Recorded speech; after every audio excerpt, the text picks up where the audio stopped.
मैंने कहा ना नहीं है। वो मेरी आद्या है, मेरी आद्या है, मेरी बेटी है। वो आपकी प्रिया नहीं है, आपकी प्रिया खो गई। वो हमारी बेटी है, वो हमारी बेटी है, आपकी प्रिया नहीं है। सुना आपने? डॉक्टर ने मम्मी को झुकने से भी मना किया है क्योंकि उनसे स्टिचेस खोल सकते हैं उनके। कोई मम्मी को गलती से चोट लग गई तो। हेलो दोस्तों, आप सभी का स्वागत है। आज हम बात करने वाले हैं अनुपमा के लेटेस्ट ट्रैक की, जहां एक बार फिर से अनुपमा ने शाह परिवार की जिम्मेदारी अपने कंधे पर ले ली है। क्या ये निर्णय सही है या फिर अनुपमा को अपनी खुद की जिंदगी पर ध्यान देना चाहिए? मेघा आंटी ने उन पे अटैक कर दिया तो उन्हें कुछ हो गया तो। आप मेरी आद्या को प्रिया बना कर लेकर आई और शांति से बैठ गई कि ये मेरी प्रिया है। उसके बाद आपने प्रिया को ढूंढने की कोशिश भी नहीं की, तो किस्मत को दोष मत दीजिए। आप फिर से प्रिया को ढूंढना शुरू कीजिए, हम सब मिलकर ढूंढेंगे। तो चलिए दोस्तों, इस एपिसोड के बारे में गहराई से बात करते हैं। जैसा कि आप जानते हैं कि अनुपमा हमेशा से अपने परिवार के लिए सब कुछ कुर्बान करती आई है। उसने हमेशा अपने बच्चे और परिवार के लिए अपने सपने और इच्छा को छोड़ दिया है।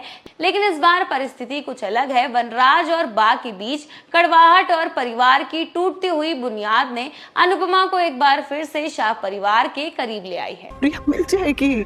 कहना बहुत आसान है ना, करना बहुत मुश्किल है। लेकिन औलाद को खोने का गम आप क्या जाने। आपको वो दर्द नहीं हो रहा ना जो औलाद को खोने का मुझे है।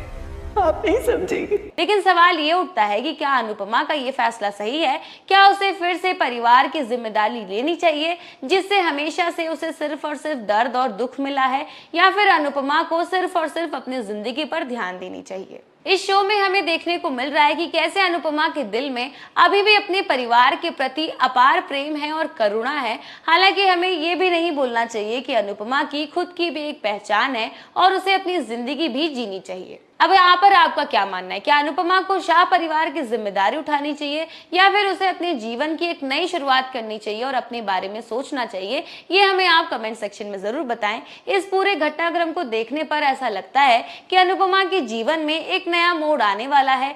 क्या ये मोड़ अनुपमा की जिंदगी को और भी ज्यादा जटिल बनाएगा या फिर अनुपमा को वो खुशी और संतोषी देगा जिसकी वो हमेशा से हकदार रही है? इसी के साथ दोस्तों, आपको बता दूं कि कहानी में एक बेहद बड़ा ट्विस्ट भी आने वाला है। जी हाँ, हमने देखा है कि भाई वनराज किसी काम से बाहर गया हुआ है और वनराज इस बार घर पर आ ही नहीं रहा है। काफी समय भी बीत गया है और इसी बीच यहाँ पर इस मौके का फायदा उठाते हुए दिखाई देगा तोशु। जी हाँ, हम देखने वाले हैं कि भाई किस तरह से तोशु ने इस बार घर पर पूरे पैसे पर, पूरे प्रॉपर्टी पर कब्जा कर लिया है। और इस बार वो एक रस्म निभाई जाती है जिसमें घर का मुखिया चूज किया जाता है और ये रस्म तभी मनाई जाती है जब बेटे का बाप मर गया हो। और इस बार तोशु जो है ये रस्म को निभाता है। लेकिन यहाँ पर हमें पता है कि भाई वनराज अभी भी जिंदा है और यहाँ पर सभी घर वाले तोशु के अगेंस्ट हैं। लेकिन भाई तोशु ने यहाँ पर हट कर लिया है और उसने घर पर कब्जा करने की पूरी तैयारी कर ली है। तो आने वाले एपिसोड में ये देखना दिलचस्प होगा कि क्या इस बार अनुपमा तोशु को ये हरकत करने से